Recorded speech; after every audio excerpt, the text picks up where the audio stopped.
अस्सलाम वालेकुम स्टूडेंट्स। आज के इस लेक्चर में हम जिन क्वेश्चंस को सॉल्व करेंगे वो है एक्सरसाइज 2.4 के क्वेश्चन नंबर 6, 7 और 8। तो आइए चलते हैं क्वेश्चन नंबर 6 पर। नेक्स्ट हमारे पास क्वेश्चन नंबर 6 है। तो आइए सबसे पहले क्वेश्चन नंबर 6 की स्टेटमेंट को समझते हैं, फिर उसके बाद देखते हैं कि हमने यहाँ पे फाइंड क्या करना है। तो क्वेश्चन नंबर 6 है the formula to measure the magnitude of earthquake is given by. अब यहाँ पे अर्थक्वेक का मैग्नीट्यूड फाइंड करने के लिए फार्मूला गिवन है जो कि है m is equal to log a/a0। अब यहाँ पे एम्पलीट्यूड जो है वो a है, वो गिवन है 10,000, और रेफरेंस एम्पलीट्यूड जो है वो a0 है, वो है 10। तो यहाँ पे हमने मैग्नीट्यूड फाइंड करना है। तो मैग्नीट्यूड का फार्मूला है given m is equal to log a/a0 और बेस इसकी क्या है 10। अब a की वैल्यू यहाँ पे 10,000 है और a0 की वैल्यू यहाँ पे 10 है। अब यहाँ पे फ्रैक्शन की फॉर्म में है, तो लॉग का रूल हमने पढ़ा था, जो फ्रैक्शन होती है, जो कोशंट है, वो किस में चेंज होता है, माइनस में। ये जो डिवाइड है इसको माइनस में चेंज कर लेंगे, ऊपर वाली वैल्यू का लॉग अलग लिख लेंगे और नीचे वाली वैल्यू का लॉग अलग लिख लेंगे, दोनों की बेस 10 है। उसके बाद ये जो 10,000 है ये होता है 10 की पावर 4। अब लॉगरिथम का रूल है कि जो पावर होती है वो लॉग से पहले लिख ली जाती है, पावर रूल हमने पढ़ा था।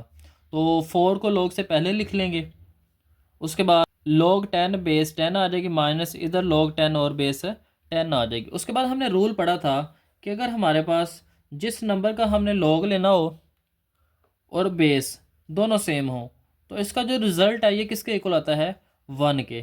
तो यहाँ पे इस रिज़ल्ट को हम यूज़ करेंगे तो हमारे पास आ जाएगा log 10 बेस 10 का आंसर 1, इधर भी 1 आ जाएगा। 4 को मल्टीप्लाई करेंगे 1 के साथ तो 4 आ जाएगा, -1 करेंगे तो आंसर क्या आ जाएगा, 3। तो ये है magnitude of earthquake. Next question number 7 है। तो क्वेश्चन नंबर 7 हमारे पास है जी, Abdullah invested 1 lakh in a saving scheme. Abdullah ने इन्वेस्ट किए हैं जी 1 लाख रुपए एक सेविंग स्कीम के अंदर, and gain interest at the rate of 5% per annum. और अब उसको जो सालाना इंटरेस्ट मिला है वो है 5%। So that the total value of this investment after T is YRS। तो कुछ सालों के बाद जो कि टाइम टी है उसकी जो इन्वेस्टमेंट है वो कितनी हो गई है, Y। This is modelled by an equation. यहाँ पे इक्वेशन दी हुई है, तो यहाँ पे टाइम जो है वो ग्रेटर और इक्वल टू 0 है। फाइंड करना है कि हमने after how many years the investment will be double. हमने ये बताना है कि कितने सालों बाद उसकी जो इन्वेस्टमेंट है ये डबल हो जाएगी।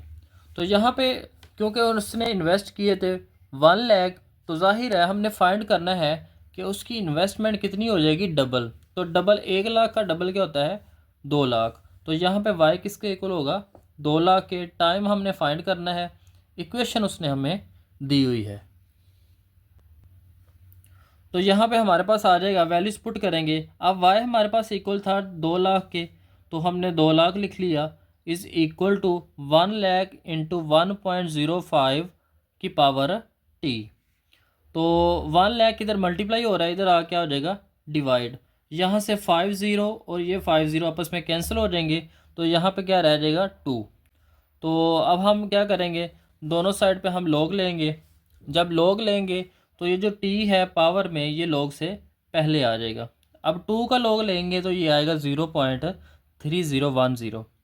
यहाँ से हमने लॉग फाइंड कर लेना है 1.05 का, वो है हमारे पास 0.02118। अब ये वैल्यू जो है ये t के साथ मल्टीप्लाई हो रही है, इक्वल के इस साइड पे आएगी तो डिवाइड हो जाएगी। अब हमने इसको राउंड ऑफ कर लिया है, तो ये राउंड ऑफ करके बन जाता है 8 ख़त्म कर देंगे तो 1 जो है ये क्या बन जाएगा, 2। तो यहाँ पे आ जाएगा 0.212। तो 0.3010 को डिवाइड करेंगे 0.212 से, तो आंसर क्या आ जाएगा यहाँ पे 14.19। तो इसमें तकरीबन 14 साल लग जाएंगे जब उसकी इन्वेस्टमेंट क्या हो जाएगी, डबल। यानी 14 सालों के बाद उसकी जो इन्वेस्टमेंट है वो कितनी हो जाएगी, डबल। अब एक्सरसाइज का लास्ट क्वेश्चन है क्वेश्चन नंबर 8। तो Huriya is hiking up a mountain. Huriya जो है वो एक माउंटेन के ऊपर हाइकिंग कर रही है। Where the temperature T decreases by 3%। जहाँ पे जो टेम्परेचर है वो 3% कम हो जाता है, या फैक्टर ऑफ 0.97, या इतने factors for every 100 metre gain in altitude. हुरिया जब भी 100 मीटर की बुलंदी पर जाती है तो वहाँ पे टेम्परेचर कितना डिक्रीज हो जाता है? 3%। The initial temperature T i at sea level is 20 degree centigrade. अब उसका जो इनिशियल जो इब्तदाई टेम्परेचर था वो कितना था? 20 सेंटीग्रेड। यूजिंग दिस फार्मूला, ये फार्मूले को यूज़ करते हुए हमने कैलकुलेट करना है temperature at an altitude of 500 metre. तो हमने बताना है कि 500 मीटर की बुलंदी पर उसका टेम्परेचर कितना होगा। तो आइए सबसे पहले फार्मूला लिखते हैं जो उसने क्वेश्चन के अंदर दिया हुआ है। तो यहाँ पे फार्मूला है T is equal to T i multiply 0.97 की पावर H/100। अब यहाँ पे H की वैल्यू 500 मीटर है।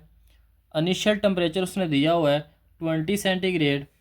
तो वैल्यूज़ को पुट करेंगे, टी आई की जगह पे आ जाएगा 20 मल्टीप्लाई 0.97, एच की जगह पे आ जाएगा हमारे पास 500 मीटर, डिवाइडेड बाय फार्मूले के अंदर जो 100 दिया हुआ था, डिवाइडेड बाय 100।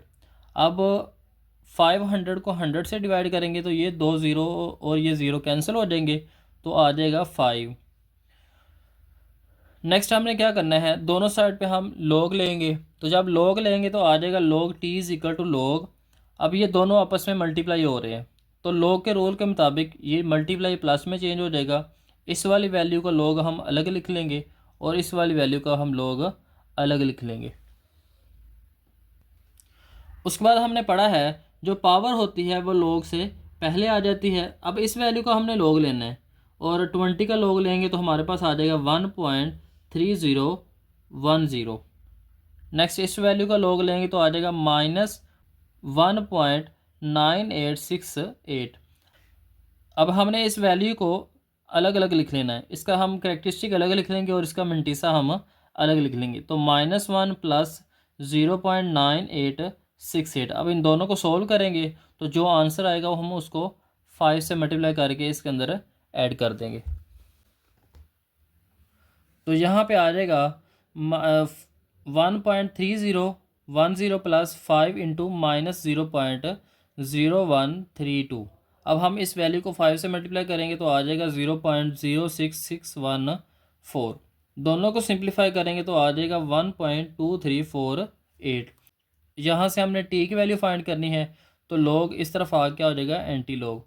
जब कैलकुलेटर से शिफ्ट लॉग प्रेस करके ये वैल्यू लिखेंगे तो डायरेक्ट आपके पास आंसर आ जाएगा 17.17 सेल्सियस डिग्री सेंटीग्रेड। तो यहाँ पे जो टेम्परेचर है वो 500 मीटर की बुलंदी पर क्या हो जाएगा, 17.17 सेल्सियस।